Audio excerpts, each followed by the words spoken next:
Akankah AS melarang TikTok? Kekhawatiran keamanan nasional membesar akan aplikasi Tiongkok seperti TikTok.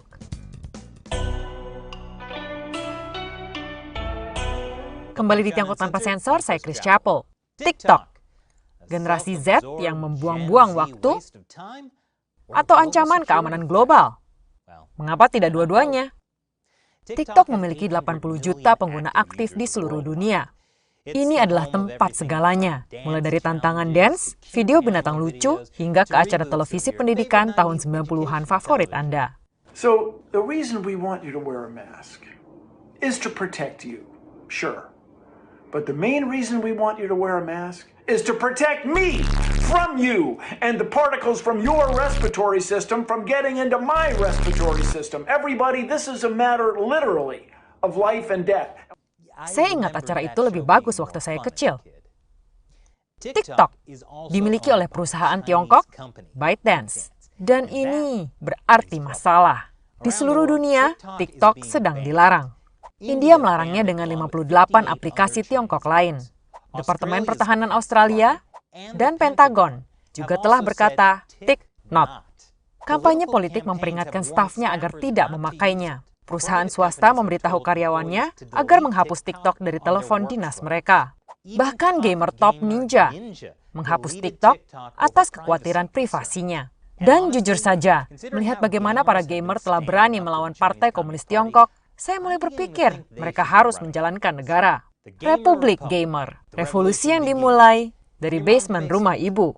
Sekarang, pemerintah AS mungkin mempertimbangkan pelarangan pada TikTok juga.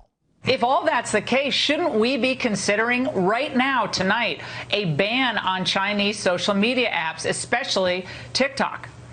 Laura, your viewers should know we're taking this very seriously. We're certainly looking at it. Would you recommend that people download that app on their phones tonight, tomorrow, anytime currently? Only if you want your private information in the hands of the Chinese Communist Party. TikTok mengambil banyak data pengguna, hal-hal seperti nama, apa yang Anda sukai, di mana Anda di dunia, apa yang direkam oleh kamera dan mic Anda, dan lainnya.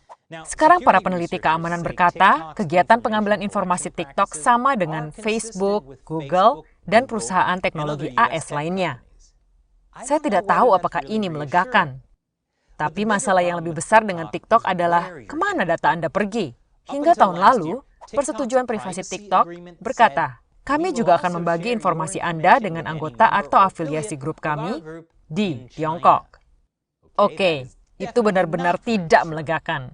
Sekarang TikTok mengganti persetujuan privasi mereka pada Februari 2019 setelah pemerintah AS mendendanya karena mengambil data anak-anak secara ilegal. Itu menakutkan. Jadi persetujuan privasi TikTok sekarang, setidaknya versi AS, tidak menjelaskan secara spesifik apakah data pengguna akan ditransfer ke atau bisa diakses dari Tiongkok. Ketika seorang reporter berusaha mengklarifikasinya dengan TikTok, mereka merespon bahwa untuk pengguna TikTok AS, data mereka disimpan di AS, bukan di Tiongkok. Dan TikTok bahkan tidak beroperasi di Tiongkok, jadi tidak ada jalan bagi pemerintah RRT mengakses data penggunanya. Yang mana melegakan. Sampai Anda sadar, mereka cukup licin di sini. Mereka mengklaim TikTok tidak beroperasi di Tiongkok, tapi perusahaan induk TikTok, ByteDance, beroperasi di Tiongkok. Mereka punya aplikasi bernama Douyin, yaitu TikTok. Dalam pernyataannya ke reporter, TikTok juga menggarisbawahi perbedaan data yang diproses secara fisik di Tiongkok dengan data yang diproses oleh entitas terdaftar Tiongkok mereka. Mereka berkata data pribadi belum diproses secara fisik di Tiongkok. Tapi karena mereka tidak berkata apakah data diproses oleh entitas terdaftar Tiongkok mereka, ini membuatnya terdengar seperti, ya, mungkin saja. Contohnya, perusahaan mereka di Tiongkok bisa mengakses data di server AS, yang mana tidak melegakan. Ini adalah seperti saat TikTok berusaha mengklaim bahwa perusahaan induk mereka, ByteDance, bukan perusahaan Tiongkok, karena terdaftar di Pulau Cayman. Ya, ini seperti seseorang berkata, "Hei, saya tidak bekerja untuk mafia, saya berbisnis laundry." Tapi karena TikTok tidak mau memberi jawaban langsung tentang apakah entitas Tiongkok mereka bisa mengakses data kita, Kita tidak tahu resikonya. Kita hanya harus mempercayai mereka. Dan mengapa Anda tidak percaya? Oke, itu mungkin alasan bagus. Tapi ada banyak yang lain. Partai Komunis Tiongkok menginginkan data Anda. Kita tahu bagaimana Partai Komunis menggunakan data untuk warga Tiongkok. Seperti yang dikatakan New York Times, menurut buku pedoman gaya Soviet yang masih mempengaruhi layanan keamanan Tiongkok, mengumpulkan setumpuk informasi warga dengan cara apapun adalah dasar dari kontrol sosial dan pemeliharaan stabilitas. Tapi bagaimana dengan orang-orang di luar Tiongkok? Tiongkok telah mencuri data pribadi orang Amerika dalam jumlah yang sangat banyak. Departemen Keadilan menuduh peretas militer Tiongkok, Equifax 2017, meretas 145 juta data warga Amerika. Selain itu, Tiongkok juga disalahkan atas peretasan kantor manajemen personalia yang mempengaruhi 22,1 juta orang Amerika. Dan warga Tiongkok telah didakwa atas peretasan Anthem Health yang mempengaruhi hampir 80 juta orang Amerika. Dan ini tidak hanya terbatas pada Amerika Serikat. Menurut Carnegie Endowment for Peace, Tiongkok menggunakan kekuatan cyber untuk bangkit dan akhirnya memenangkan dominasi global. Yang tadi saya katakan adalah informasi yang dicuri. Bagaimana dengan informasi yang kita beri pada Tiongkok? Disitulah kekhawatiran keamanan nasional pada TikTok muncul. Anda mungkin berpikir, informasi sensitif apa yang bisa diambil dari TikTok? Ya, menurut Lawfare Blog, informasi seperti itu dapat dipakai untuk mengembangkan profil pada orang Amerika dengan cara yang memungkinkan agar mereka dapat ditargetkan dalam media sosial dan platform lainnya. Dan ada banyak bukti bahwa Partai Komunis Tiongkok memang menargetkan orang Amerika di media sosial. Contoh ekstrimnya adalah saat mereka memakai LinkedIn untuk merekrut mata-mata. Untuk jelasnya saja, belum ada bukti bahwa TikTok telah memberikan data pengguna ke otoritas Tiongkok. Dan TikTok telah berkata, pusat data kami berlokasi di luar Tiongkok, dan tidak satu pun dari data itu yang berada di bawah hukum Tiongkok. Mereka juga berkata, mereka belum pernah diminta oleh pemerintah Tiongkok untuk menghapus konten apapun, dan tidak akan melakukannya jika diminta. Ya, seperti yang ditunjukkan New York Times, mengingat apa yang kita ketahui tentang impuls anti-liberal Beijing, ada kesenjangan antara apa yang bisa dibuktikan sebelumnya dengan apa yang bijak untuk diperkirakan. Seperti apa Anda bisa berkata tidak pada Beijing? Pada 2017, pemimpin Tiongkok Xi Jinping memperkenalkan hukum intelijen nasional, memberi mandat bahwa perusahaan Tiongkok harus mendukung, membantu, dan bekerja sama dengan pekerjaan intelijen negara. Deplu AS juga khawatir tentang apa yang disebut kebijakan military civil fusion Tiongkok. Ini adalah usaha untuk dengan sengaja menghapus garis antara sektor militer dan sipil Tiongkok. Pada dasarnya, Partai Komunis bisa meminta perusahaan Tiongkok manapun menyerahkan data.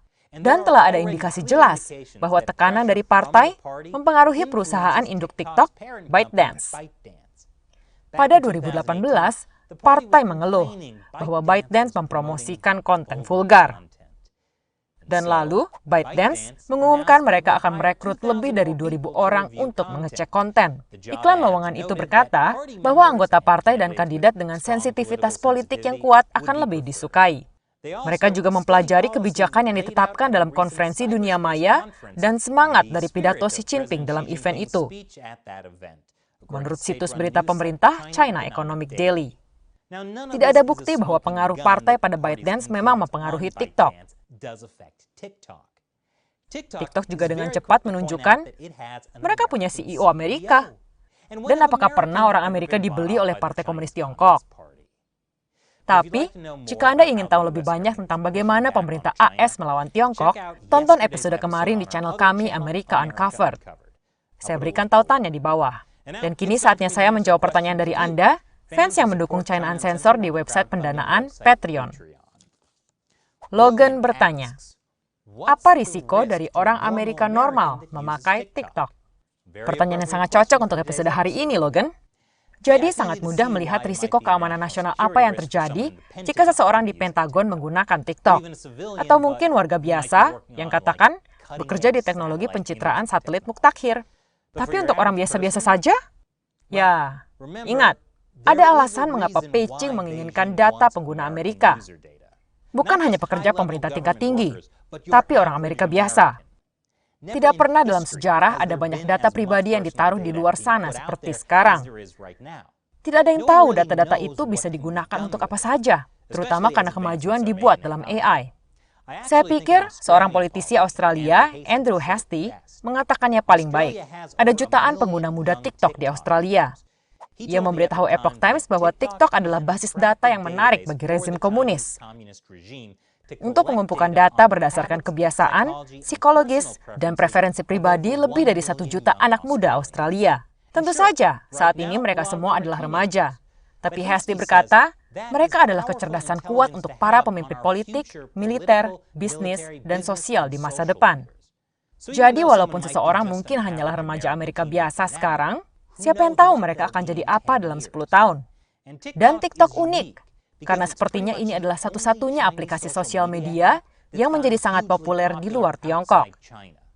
Tentu, WeChat lebih berbahaya, tapi orang non-Chinese tidak terlalu memakainya.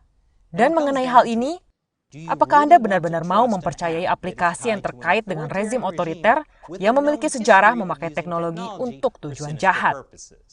Terima kasih pertanyaannya, Logan. Bagi Anda yang menyaksikan, apakah Anda memakai TikTok? Jika ya, apakah episode ini membuat Anda berubah pikiran? Beritahu pendapat Anda. Dan jika Anda ingin pertanyaan Anda dijawab di acara, bergabunglah dengan pasukan 50 Sen China Uncensored dengan berkontribusi di patreon.com/China Uncensored. Sekali lagi saya Chris Chappell, sampai jumpa.